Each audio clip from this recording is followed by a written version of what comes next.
Today, selling has gotten more complex than ever. Companies who are out there with a business-to-business sale, their sellers are facing things that they've never seen before. They are looking at 8 or 12 buyers that have to come to consensus in order to buy something. And they, with their teams, have to navigate understanding all the problems that each of these buyers is having and how they see the reality, and really get to know each one of them. And so we need to be able to provide solutions to make it easier for salespeople and their teams to get to know all of the people on the buying team.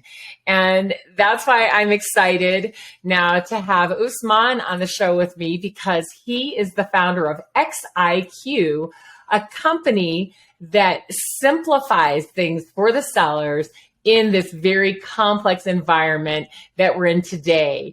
So welcome, Usman. Thank you, Alice. Thanks for having me on your show. Oh, absolutely. So just tell us a tiny bit more about what XIQ does, and then we're going to jump back to when you founded the company. Absolutely, with pleasure. So XIQ is a AI-powered sales and marketing platform. What we've done is we've tried to simplify the complex sales cycle by adding AI to help process the enormous amount of data that's present within the sales process. Yeah. And we've combined it with psychology because it helps you understand, as you said, the multiple decision makers that are involved.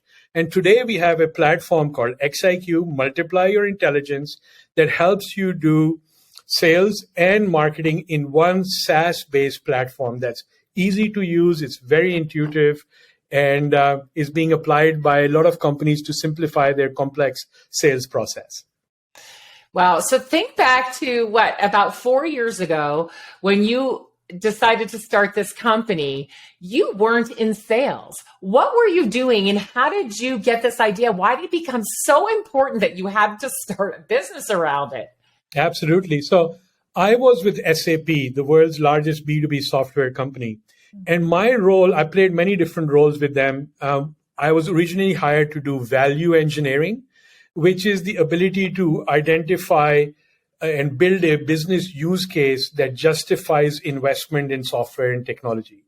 I also did product management, and as a result of product management, I did a lot of sales enablement and got to work with some of the best salespeople in the world. Yeah.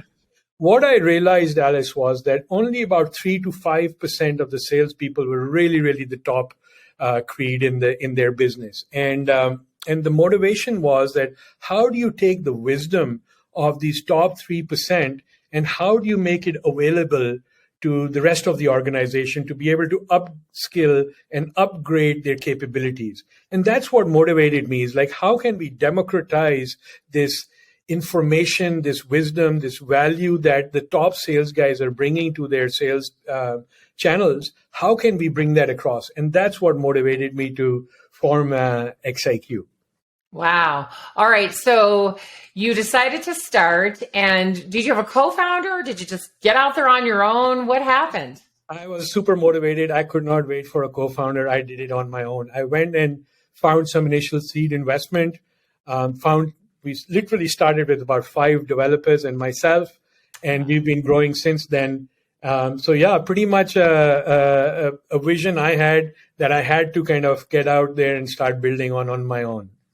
All right. So you've got these developers working and you're thinking, I got to go sell this, right? Because these investors want to see that we can actually sell this idea. They believed in it, but will anybody buy it? So you didn't have any sales experience. How did you step out into the world of selling and get your first customers? Yeah, absolutely. So fortunately for me, when I was at SAP, I was able to form a great network of highly valuable and engaged and influential people. So I went to them and I highlighted the problems that existed in complex sales, right? Long sales cycles, multiple decision makers. How do you crack the code into getting into these organizations? And I reached out to them and two things happened. One, I got my first clients out of that. And two, I started to get a lot of valuable feedback in terms of what was really required. Yeah. And we started shaping our product and our go-to-market strategy literally around what we were hearing from the market. So you hit on a really important point that I try to drive home to all CEOs, whether they're in startup phase or whether they're in mature 10, 20, 30-year-old companies, right? You built that network before you needed it. And I think in sales, doesn't matter who you are, if you're doing the selling, you need that network. But when you reach out to them in the beginning or anytime, you're not reaching out to sell something to them. You're reaching out to have conversations. You're reaching out to understand their view of a problem that you're trying to solve and to gather information and get ideas. And that's exactly what you did. And because you brought them such good ideas, they wanted to buy it. Of course, they're like, well, when will it be ready? Right? Yes. So you got some of your first customers from that. And I love that you also said you started shaping the product differently based on those conversations. So tell us a little bit more about those first customers and how you shaped the product. Yeah, I remember that my first call was on a Friday afternoon, and it was with the chief innovation officer of now one of the top 10 management consulting firms out there. And during that conversation, I explained to him, he was aware of what was going on. He had also seen the challenges that his salespeople had forced. It was not a cold call. It was somebody I knew. There was a trust level that was established. There was familiarity. And so for them to listen to what I was saying was a lot easier, let's say a lot fewer barriers in getting through to them.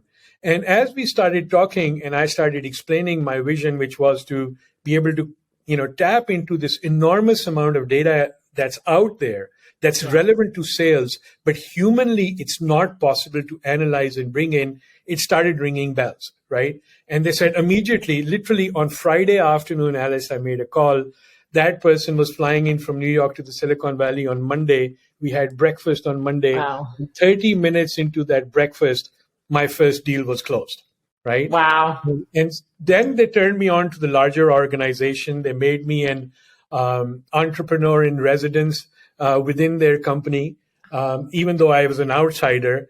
And that gave me access to really frontline salespeople and what were their challenges. And we started hearing from them, how should we shape the product? Hey, you guys are doing this. What about this? Can you add this? And there's like light bulbs, lighting up all over the place. Oh my gosh, I love that. I love that because here you are in real time. You have this idea, but you get all of this great input to shape the idea and continue making it better and better. I mean, I'm just loving this.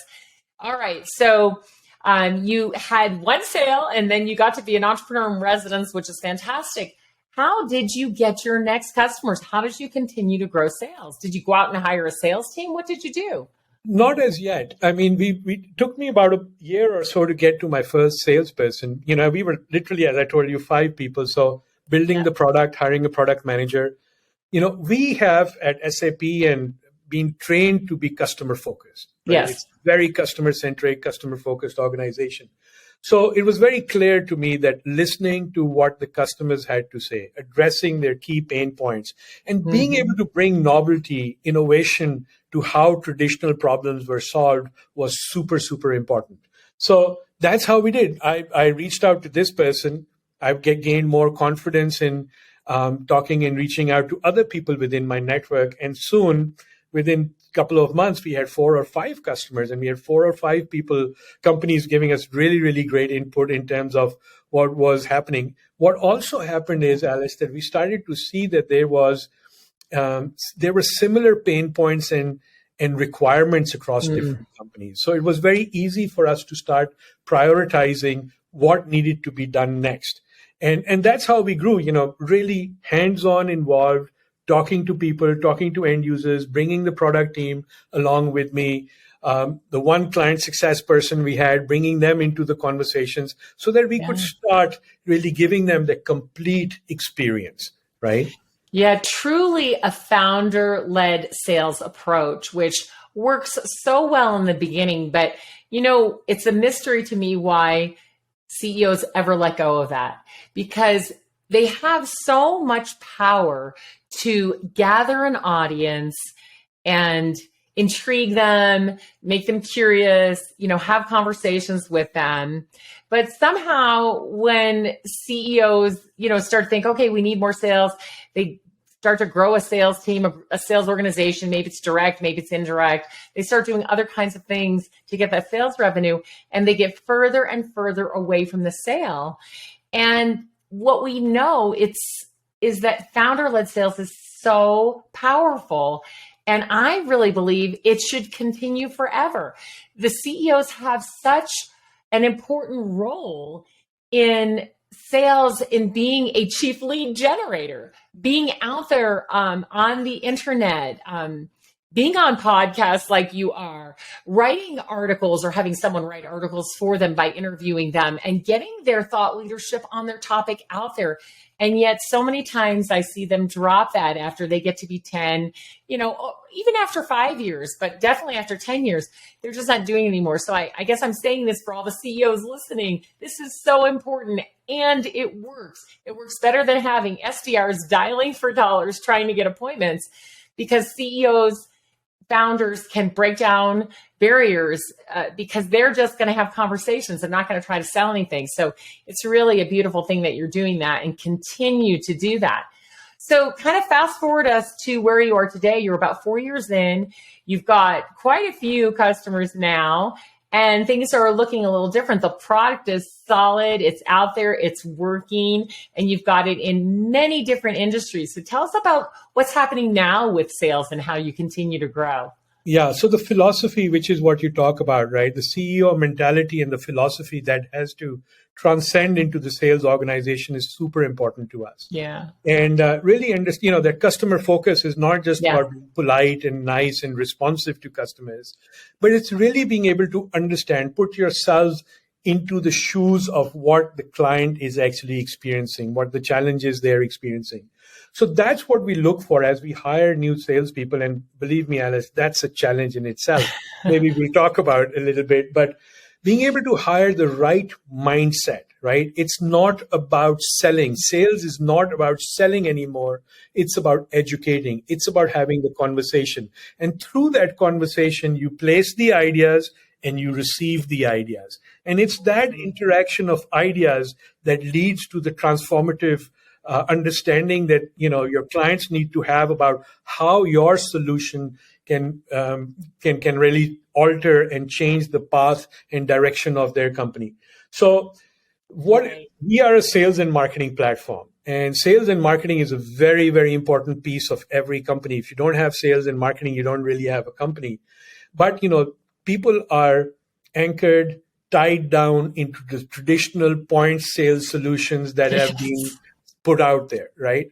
Times have changed. We're moving in a very agile environment and living in a very agile environment, which is extremely diverse. So where we are in our growth right now is trying to concentrate on being able to bring that customer-centric focus, trying to be able to find the people that are going to be more interested in educating and having that value-added conversation with clients versus just going and being transactional. Transactional sales in B2B do not work, right? It's relationships. It's building those relationships. It's adding value. It's educating your clients. And as a result of educating your client, earning the trust of the different people that you have to convince. Right. So that's where we are. We're growing. We're hiring salespeople and trying to infuse the philosophy of education versus selling into their mindset. I love your focus on the buyer. I always say sales is not about sellers. Sales is about the way the buyers want to buy. And Correct. You have that extreme customer focus, and your product brings that extreme customer focus. I think that we're making sales harder than it has to be because we're asking salespeople to do activities that simply don't work. Now, they might have worked 10 years ago or 20 years ago. Maybe they even worked 3 years ago, but they're not working anymore. So we have to help our salespeople understand, hey, This is not transactional. We don't want a customer for now. We want a customer for life. Yeah. We have to understand that we're selling to other humans. We're human. They're human. They wake up every day like we do with a myriad of things on their mind, not just work. And then when they go to work, they have many things on their mind besides this purchase that they're trying to make. And we have to make it easier for the sellers to buy from us, and knowing them better helps us do that. But like you said, it's hard because there's so much information out there. How could we possibly gather it all? This is what I love about XIQ, and why I was so excited when I met you and I wanted you to tell your story, because, you know, my whole world is the complex sale and trying to make it easier. And I'm always telling salespeople, go out there and find good information about the company, about the industry, about the people, and be able to use that to have good insights and bring advice forward and help these large buying groups come to consensus. But salespeople don't have time to do the amount of research that's needed today. And so I love that XIQ puts that all together for them and really just dishes it right up. So before I go into an appointment with anyone, I can just go on my platform and get all the information that I need. And the platform's also been helping me all along to interact with the people that I'm selling to. So I do love that. So what do you think the future looks like? You've got this great tool that the people with a complex sale absolutely need. You're still doing founder-led sales, which I love, but you've added a sales team to that, which is phenomenal. Actually, I'm going to ask you two questions.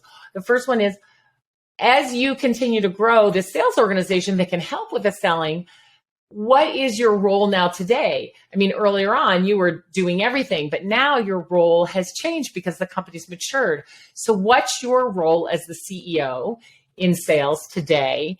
And then we'll talk about, after that, kind of what's the future hold for your organization to get more sales. Yeah, I think you said something which was super important, which is that we make life very difficult for sellers. And if you think about it, you know, on average, Gartner says there's about 12 to 16 solutions that a seller has to navigate today to actually close the transaction. And think about it, you know, you've got something that you need to do prospecting it, you need to do CRM, you need to do marketing automation, you need to do client success. All of them have different platforms that you have to use.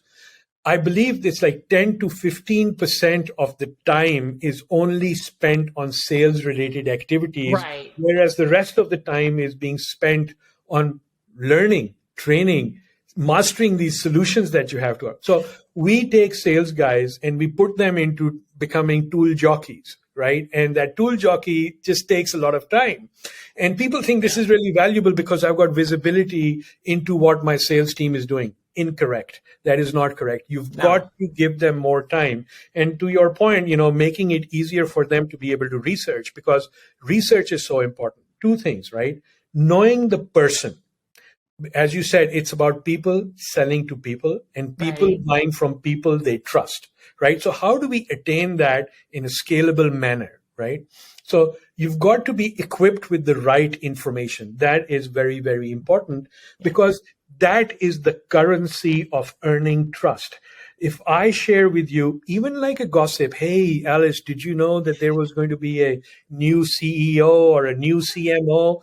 That's valuable information to you. You will start, and if it's correct, you will start earning I will start earning your trust. You will start listening to what I have to say. And this information is void in the environment we are experiencing today, because our sales guys are learning about how to use different tools. They're not focused on understanding the person. Well, we've tooled them to death. I mean, you can't even learn all the tools.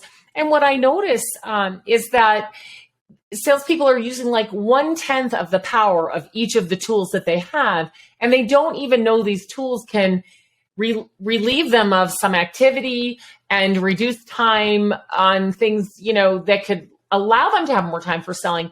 All the research that we're seeing is that, like you said, salespeople are only spending about 20% of their time with actual customers.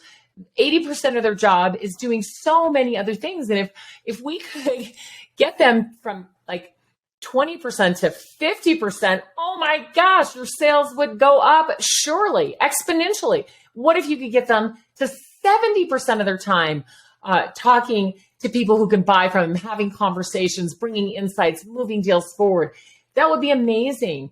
But yet we bog salespeople down with so many administrative and clerical things and tools that they have to learn and that really get in their way now, I think, in some ways. I mean, some of these tools are fantastic and they are powerful, but they're weighing salespeople down, and the salespeople don't really know how to use them. So I'm in agreement with you on that one. Yeah. And my role, the way it has changed is that previously I was doing everything in the sales process. Right. Now I have sellers doing that work. But for me, I have to be able to infuse in them the thinking that you have to prepare. And to your point, like 50% of the time, if they were to be able to sell, or 70% of the time, it is an absolute requirement today. Yeah. Why? Because we're not selling to one person. As you said, it's gone up to about 12 people that we're selling. That means we have to do 12 times more research on right. that. We have to build 12 relationships. We have to chaperone or guide or, work with 12 different individuals through the sales process. So my role today is to ensure that I'm equipping my team. We, by the way, drink our own champagne. Everybody uses XIQ. And one of the core purposes of XIQ is to help you do less research, spend less time on doing research, more time on selling. So we provide the insights, we provide the sales trigger, and very important, we help you understand the behavioral mindset. And every seller in my organization, in my company, is required to look up the personality insights on an individual. They're required to do research. And with our tool set, they can do it extremely fast. My role today is more of the executive seller, right? I come in to paint the vision. Where is the future? What can you do? The art of the possibility. And where can this lead you to? Remember, my value engineering background is allowing me to kind of help them transition and see beyond, over the horizon. What could this potentially do? And that's really, really important. We get bogged down in what's today and what we have been used to doing before. We know only what we know, and we don't know what we don't know. And it's really what we don't know is what's happening today.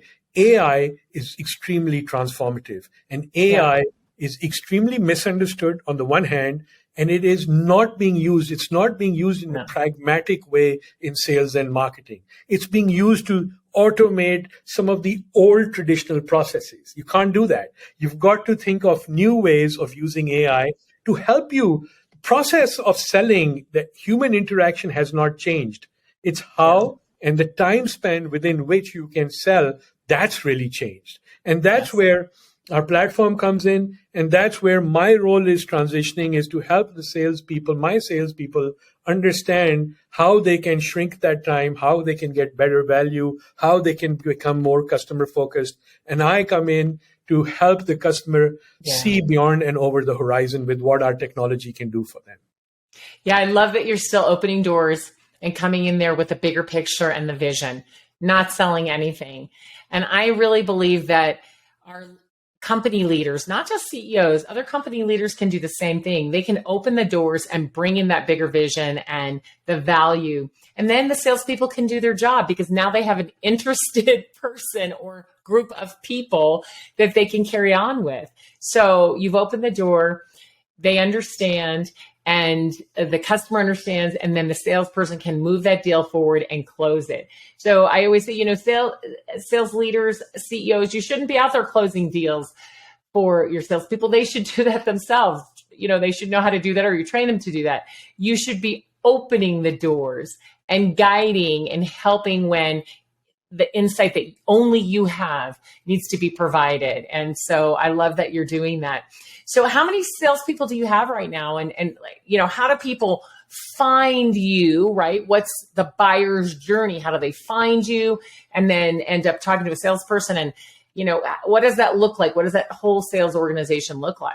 Yeah, so we're still relatively small. We have less than 10 salespeople in the organization. We're looking to hire more. So if this channel reaches out to any of those, we're looking to hire. Sorry, what was the second part of the question? Which Yeah, is just what does it look like now, and what's the buyer journey? How are they finding you? how they're finding us. So I opened the doors. I set the first stages.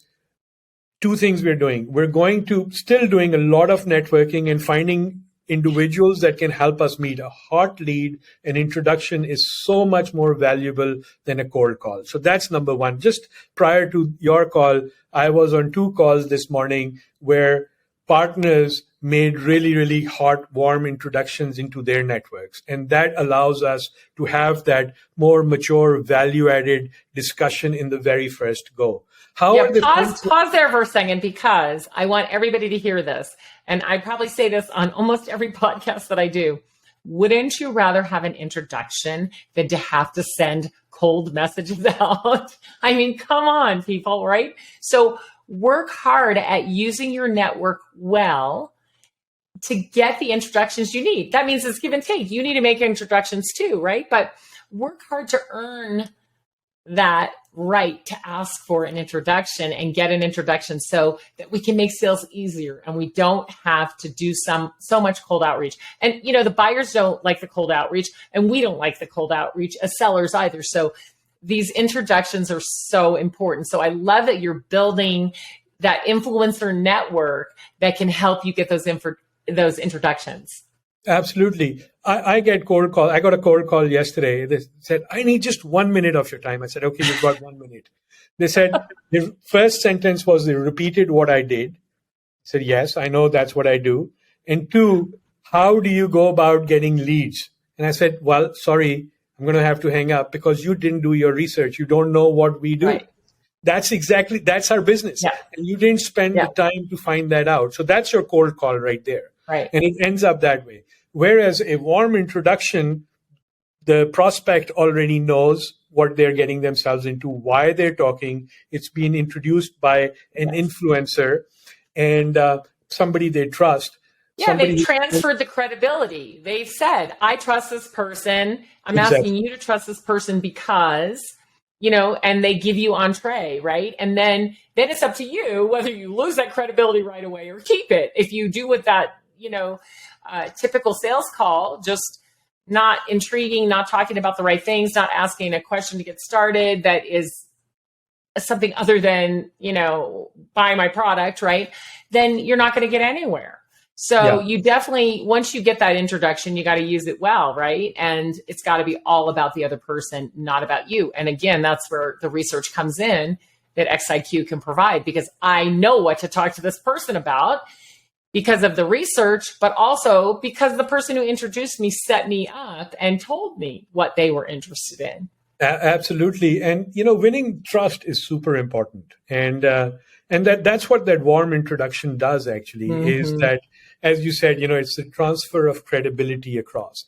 And it's that first meeting, and it's the second meeting, which is again the first meeting, and the third meeting. This is what happens in sales a lot. Salespeople do a lot of first meetings 3-4 times, and that's when they start losing. And this is why our tool set is important, because again, at multiple dimensions, it helps you understand the client. It helps you understand the client at the individual, at the personal level. What's their personal motivation? What's their behavior? What's going to drive them?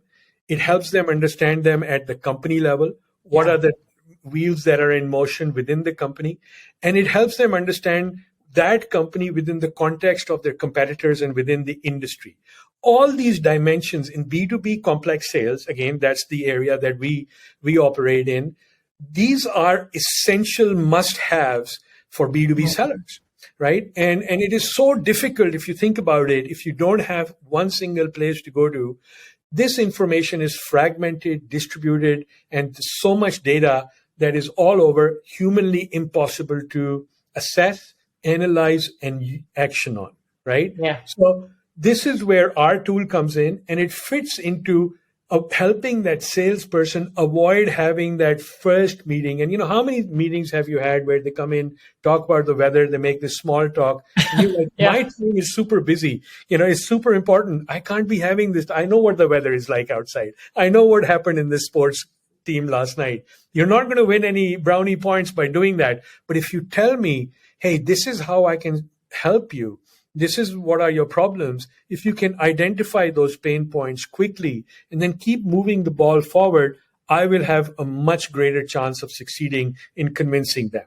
And these first meetings multiple times are very paradoxical, and they're very frequent, unfortunately, as well. Okay, so you are opening the door by getting introductions, being in there on the first conversation. You've got several salespeople now that come in and work with the buying team after you've made that introduction that's been made for you by someone who knows you and trusts you.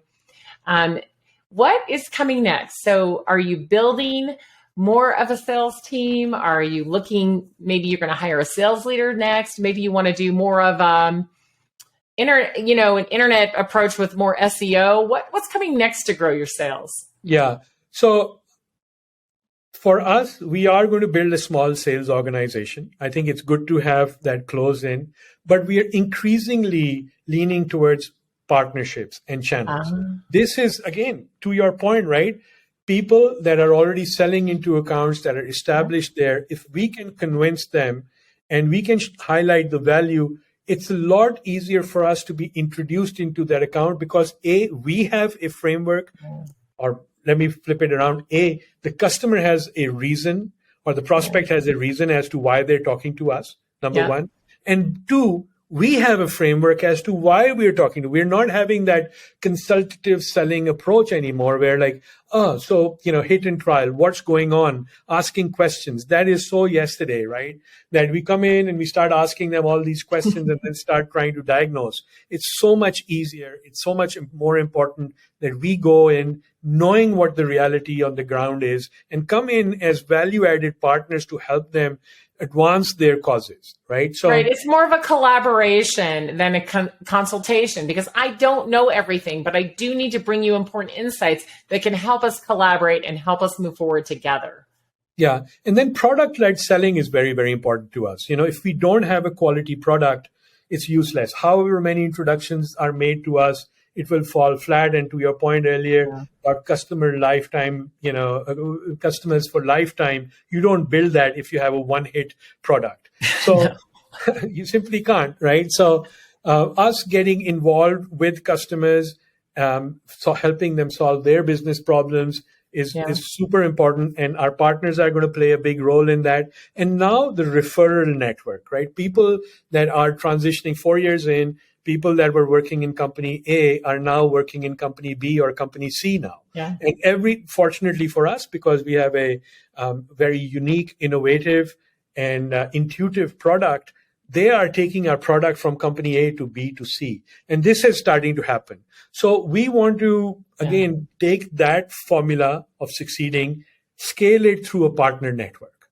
And a partner network that is in the similar space, again, the space being complex B2B selling. This is very important, right?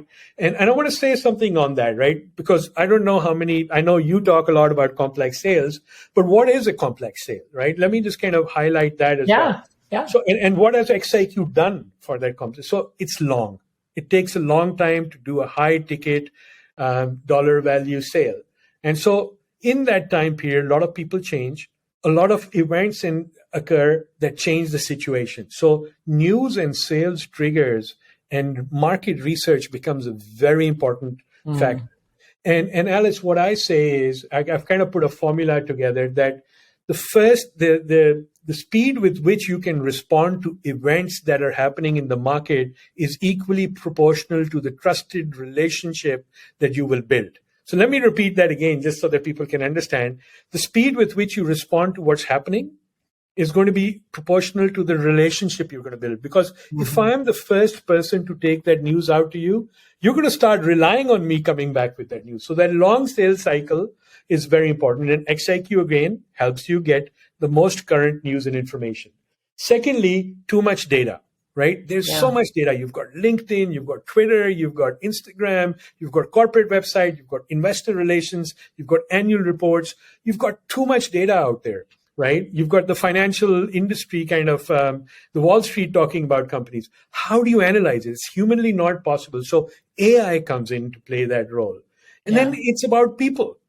people and growing number of people, it's humanly again becoming a little bit more difficult to assess the person that's on the other side. And us using behavioral psychology, proven behavioral psychology, to help sellers frame a discussion in a proper manner, in a proper framework, is important. And then lastly, I would say we are mobile. We're always on, and we're always on the move as well. So XIQ, again, we took this very seriously, that we would provide a very familiar interface. So the user experience has to be very intuitive, and it has to be mobile first. So right. These are the four things that I would say are very important in defining a complex sale. And this is how we break it down in terms of our platform helping them. Well, and I think that, the long sales cycle is because there are so many people involved. It's because there are technical complexities. It's because there are a lot of decisions to be made on the seller side as well as on the buyer side. And the sellers have to gather their whole team and bring them to consensus to make the deal happen too. So there are lots of things going on. And then in the middle of your deal, priorities shift at your buyer's company and they have to focus on something else. So all these things make it complex, and your tool makes it easier to navigate those complexities, which I just love. So last words before we part ways today. If you were to say to the other CEOs out there that are listening, just to maybe kind of reiterate how important it is for the CEO to maintain a role in sales, even as the company matures, what words of wisdom would you share with the other CEOs listening? Yeah, so I know we both know Dr. Howard Dover, and he posted, and I know you liked it as well, about that Black Swan article. Things have irreversibly changed in selling, right? And every CEO needs to realize that, right? There's got to be a lot of agility. You have to move at the speed of business, and business is moving faster and faster. The fragmented tech stack made up of multiple point solutions that are clumsy at best at talking to each other, that suck up a lot of your dollars that should be spent on selling, on doing marketing, on doing events, are now being diverted towards getting technology talking to each other. So we've got to kind of reassess the tech stack in terms of, we need a bullet train. Are the tracks that are on the ground today, is the infrastructure laid out there today allowing us to get on that bullet train? And I would say the answer is no. Secondly, I would say that AI plays a big role, right? And CEOs, as visionaries, as the leaders of their company, need to step in to be able to understand what is pragmatic and what is not pragmatic. The best judge of how the sale works is the CEO. Right? Especially if you're a CEO like me, who's a founder CEO, founder salesperson, still the leading salesperson, you've got to be able to assess that not all solutions are equal, not all AI is equal. A lot of trendy buzzwords are out there, but it goes back to what is the essence of sales? It's about people, and what can help you break into those people. So be pragmatic about. And, simplify your stack. Again, that 20% of selling versus 80% of admin work and research work, you've got to change that equation. So my advice to fellow CEOs is think about agility, think about reassessing your investments in your tech stack. Are they really paying off? Are they really helping you get to the agility? Are you able to form the relationships? And are these pragmatic, complete solutions? Point solutions, folks, is not going to be the way forward. Yeah. You've got to start thinking in terms of a much more streamlined way of building relationships and conducting your sales operations. 100%. And even if your company is 10 or 20 years old and you've been doing this a long time, you've been relying on your sales leaders, and they are stuck in the past. They're stuck with outdated information, outdated methods. You've got to urge them to come up to the future with us and start understanding what truly is working and what isn't. And it is your job as CEO to orchestrate that and to orchestrate all of that interaction that needs to happen today in your company to really meet the buyer where they are, to really focus on that buyer journey and the intersections that your company has, all the different departments that intersect at those different places. It's really important now as CEO to play that role and really examine everything that's going on, and don't let them live in the past. Don't let them continue to do things that are not working. So thank you very much, Usman, for coming on the show today. I so appreciate it. And I look forward to following your company and seeing all the great things you're doing, because I am a big fan, and I really love what XIQ is doing for the complex sale. Yeah, beautiful. Thank you very much, Alice. Appreciate it. Love your podcasts as well, and great work you're doing with CEOs. And thank you very much for having me on your podcast today.